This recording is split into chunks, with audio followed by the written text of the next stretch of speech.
Hi everyone, and welcome to the second video on my design center and IQ Designer. And this video is going to be good for the Brother 1050X, the Babylock Valiant, and also to some extent the Babylock Destiny and the Brother Dream Machine, and it does have some applicability to the new Brother and Babylock 10 needle, although some of the placement of the buttons and some of the features are a little different, but the overall concepts remain the same.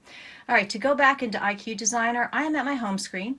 I'm going to press IQ, or you could be using my design center, of which you would press that particular icon.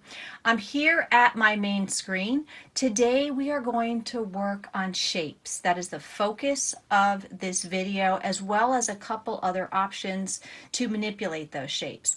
I'm going to select my shapes icon, and the first thing I want to do, it's always really helpful to identify the hoop size that you're going to use. It defaults to the largest hoop size, which is basically the border of your working area, and I'll illustrate that in a second. I'm going to press the icon with the hoop size, and then I'm going to tell the machine what hoop size I'm using for my embroidery arm holder. So on this particular screen, it may look different if you are working with a single needle machine. All you have to be concerned with is choosing the right size hoop for your project. I'm going to choose the 8x12 because it's going to illustrate what this particular function does when you select the hoop. Press OK after you have selected the hoop size you are using, and you will notice in here, if you're looking close, that there is a border inside my outer border. This outer border that goes from the side of the screen to the side of the screen, that is the length and width for your 8x14 hoop if you're working on the mulch needle. That is the largest hoop.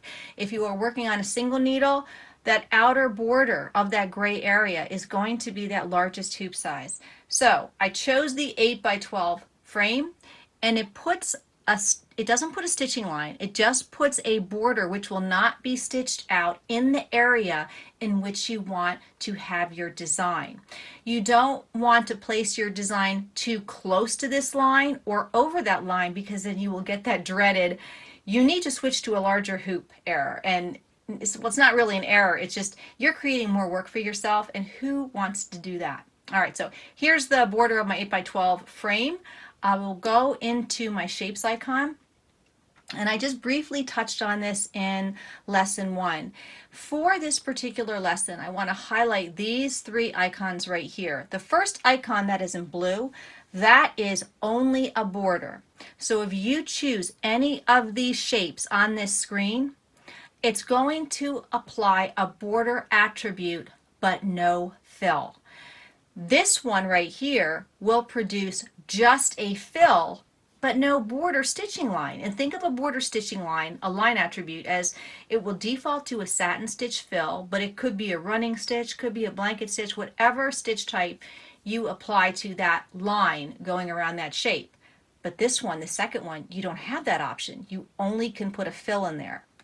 This third option right here is a line and a fill. So if I go over here and choose this option, it shows me that all of these shapes will be filled in with a fill stitch, and it will apply a border attribute. The default border attribute is the satin stitch. It will apply it to whatever shape you select. Going back to that second one, when I choose the second one, notice that those black outlines went away because it is simply the fill. I'll go back to the first icon right here, which is a line attribute only, and I will choose the circle right here and press OK. So it brings a circle up on my screen. When it brings it up, you will always see a red bounding box around your design. Now sometimes you don't see that red bounding box, and I'm going to cover that in a couple minutes. But as long as you have that red bounding box around your shape, this will not stitch out, only the circle will stitch out. It opens up options in which you can change the size, the rotation of that circle. You can make a copy of it. So it tells the machine, hey, I see you have a red box around the circle. I know that you can do something with it, so do what you want to do with it. All right, so that's how you choose a shape. I'm going to press undo. to take that shape off of our screen right now, and I'm going to go into my shapes again, and I'm going to choose the second icon right here. Now remember, this is just a fill. This is a fill property that has been applied to this shape. And the default fill property is that fill stitch, okay? And it defaults to a red. So at least on my machine. I don't know if some of the other machines are different, but it really has always defaulted to red on me, both on my single needle and my multi-needle. So this right here, if you look really closely, and maybe you're following along on your machine, you will not notice any black line around this circle. It is simply a red fill. That's a little bit different from the first icon because we actually saw the outline of the circle. There's no outline, just a fill. I'll press undo. Let's press this shape icon again. And then if I choose this icon right here, again, whatever shape I choose is going to apply a line property and a fill property to that particular shape. I'll choose the circle again and press OK. It may be hard to see on the video, but if I look closely, I can see a black line around that circle as well, obviously, as that red fill. If I use my magnification and I go up to the top edge of that circle, you can see that black line. So we know that that line attribute is there. It will default to a satin stitch, but this just goes to show you if you need to magnify, you can actually see what option you selected, whether it be line only, fill only, or line and fill, because sometimes it can be hard to tell at 100% of the viewing. All right, so I'm going to press my undo button to get this off the screen, and I'm going to go back into my shapes again. These icons right here on my particular machine are only available under this first icon. If I choose this icon right here, I have more closed shapes. But now I'm getting outside of the standard shapes, and I got some fun shapes like little teddy bears and ducks and planes, cars. The one that I'm going to use is a border option right here. It gives me 4 borders. I'll press OK, and it brings those borders up on the screen. Now, we have an issue here because if I'm looking really closely, I can see that that red bounding box is just outside that 8 by 12 hoop size line. And I feel that if I continue where I'm going with this and I don't resize it, I may get that hoop warning, hey, you're using the wrong size hoop, you have to go to a bigger hoop. So what I'm going to do is, as long as that red bounding box is around the design, these icons will be highlighted. I'm going to click on size, and then it tells me the default size, but I also can use these arrows right here, these arrow icons, to manipulate the size. So obviously on the first one, it's going to pull all 4 sides in. This one is going to pull all 4 sides out to make it bigger. This one is going to reduce it vertically. This one is going to expand it vertically. And this one's going to squish it in horizontally and lengthen and broaden it out horizontally. So you have a lot of different options that you can use to get a custom effect. What I'm going to do is bring this down in size just enough that I know I'm inside my border. Maybe I'll just go a little bit more to be on the safe side. Okay, there we go. Now I know it's definitely going to fit in there. If you want to go back to the original size, you can always press this icon right here, and I'll show that in a couple minutes. All right, so I'll press OK, and I have those 4 borders, really pretty designs on my screen. Again, the satin stitch line attribute has been applied to these areas by default. It defaults to that. You can always change it. That is lesson 3. I'm not going to be changing my line attributes today. Just showing you some of the aspects of shape. Let's go back into shapes and get a little creative with this particular design. I'll go into my shapes icon again, and I'm going to press this third icon. These are open shapes. So the one I'm going to select is the heart. Press OK. And when I bring in that heart, you can see that red bounding box. It is just a very, very large heart. I need to change the size. If you're going to change the size, do it as soon as you bring the design that you want to use in, because it has that red bounding box around it. Choose size, and then let's bring that down to about 1 3/4 by 2 inches, or close to that. So I'll just hold this down, bring it back up a little bit. Okay, that's good enough. All right, so once I have this, I can move it around with my arrow keys. All right. I can also move it around with my stylus. And if I wanted to put it back to the original size, I could just press this icon right here. But I like the size that it is. Press OK. And I'm going to move this over to the right. Now, I like that heart, but I want to rotate it. So just as long as that bounding box is around that heart, I can do it. Now, what happens is sometimes we accidentally press outside. Maybe we have a heavy finger and we just press the corner of the screen, whether we wanted to or not. But that red bounding box goes away, and then we can't see it around the heart. So if we want to rotate it, notice that these options have been grayed out. So you have to tell the machine that you want to work with that heart again. And to do that, you have to choose select. So this is your select icon. I'll choose that. I'm going to draw a bounding box around that heart so I can rotate it. And I try to draw the bounding box as close to the heart as possible, because if I get part of this border in, I don't want to be rotating a chunk of the border out of the original design. From here, notice that these options are now available. I'll choose rotate, and I will rotate it, I'm going to think 20 degrees should do. All right, so I'll press OK. And as long as that selection box, the red bounding box, is around that heart, I can still do more options with it, and I'm going to choose the option for make a copy. So when I press this icon right here, I make a copy, I'm immediately going to move that out to a different position. You want to do that right away. Then I'm going to adjust the rotation on that. Press rotate, and I'll go about there. I think I like it right there.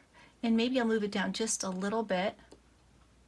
Okay. All right, and so I got what I wanted. I'm going to press outside so that my red bounding box disappears. Now, what if you want to move these two together? You could draw a bounding box around one, move it down here, draw a bounding box around here, move it up here. But you will learn as you start working with IQ Designer or My Design Center that there are easy ways to do specific tasks. So what I'm going to do, make sure you have the select tool highlighted. I am going to select, and always look at what you're selecting, because right here I think I might be cutting off that border. So I'll just tap outside. But then again, you don't want to do something like this either, because if you do that, then what's going to happen is this. I go to rotate, and I'm rotating a chunk of the design of that border out of position. That's not what I want to do, so I will press undo to bring it back. So let's do the select tool, and let's do it properly. So you want to get as close to the design as you can. And right now I know I'm not going into my borders, and I have both designs encompassed in that red bounding box. So from here, if I wanted to move it and rotate it, I could move them both up together. I could put it back at center. I could rotate both together like that, and then be done with it. All right, so right here I'm going to press OK and just press outside. Again, if you want to work with something individually, you could. Like, I like the rotation on this, but when I rotated it this way, notice that this one, it just kind of looks weird. So what I'm going to do is use my select tool, draw a bounding box. Well, gotta do it just low enough so I'm not in that border. And from here, it'll bring up these icons. I can rotate it a little bit more to the left. And again, you can rotate by 1 degree or 1/10 of a degree. And maybe I'll do 5 more and bring it in just a little bit. And there. Okay, so let's say I like that. I'm ready. I'll just touch over here so I can really kind of get a good idea how this is going to look. Another thing you can do is, let's say you have both of these on your screen and you just want to go back to one heart. You say, you know what, I like that, but I think I just want to do one heart and maybe just make that heart bigger at the center. So again, if you want to remove something, you got a couple options on how you can remove. I'm not going to cover the eraser today. You could use the eraser, but I think that takes longer than the technique that I'm going to show you. So use your select tool, draw a box around what you want to remove, and use the scissors right here to cut it out. That is gone. Let's take our heart over here, select tool, draw the bounding box around it. Oh, see, I'm cutting off part of that heart right there. Let me start over here. I think I can do it better over here. There we go. And then I'm going to resize it and also move it. So I'll move it over here. Let's see if I can put it center. No. Let's see, bring it over here. And I could also, quicker way to move sometimes is just use your stylus on the screen. And then I'm going to make that a little bit bigger. All right, press OK, and there we have it. So I have just covered a lot of information about your shapes, how to pull them in, how to manipulate them, how to use your select tool. And I think you should do your homework right now. Now your homework is going to be to spend an hour on IQ Designer or My Design Center and just work with your shapes. And make sure you choose your frame size first. You want to get that line that isn't going to stitch out, but it gives you a reference point as to where to place what you're creating. If you make a mistake, press undo. If you want to clear out your screen, including that border frame reference, you're going to press all clear. So if I press all clear, it's going to warn me, press OK, and I am back to the original screen where nothing is on it. I do want to highlight one more thing though. If I choose a circle, I'm just going to default to the line property only, and I'm going to move this over here. And I'm going to make a copy of that circle, move it over here. When you use the select tool, I want you to be very careful in how you import things and how you select things, because let's say I just tap outside and we have no bounding box around either of these circles. And let's say you want to delete the second circle. Well, you would think that if you drew a bounding box around it and cut it out, that would work, but it doesn't. Because you'll see right here, it cut out part of the other circle. It even left a piece down there. So that would not be the ideal way to do it. How I would do it is undo, and then just undo, and undo again until you have one circle. All right, and there, now you can move it around, and then reduce the size, increase the size, stretch it out, whatever you want to do with that. Okay, so again, go do your homework, spend an hour just on shapes, pulling them in, get used to what kind of shapes are in IQ Designer or My Design Center, really get comfortable with this so we can work with the line properties in Lesson 3. All right, you guys, thanks so much for watching. Get to it. Let's get really going with IQ Designer and My Design Center. Thanks for watching.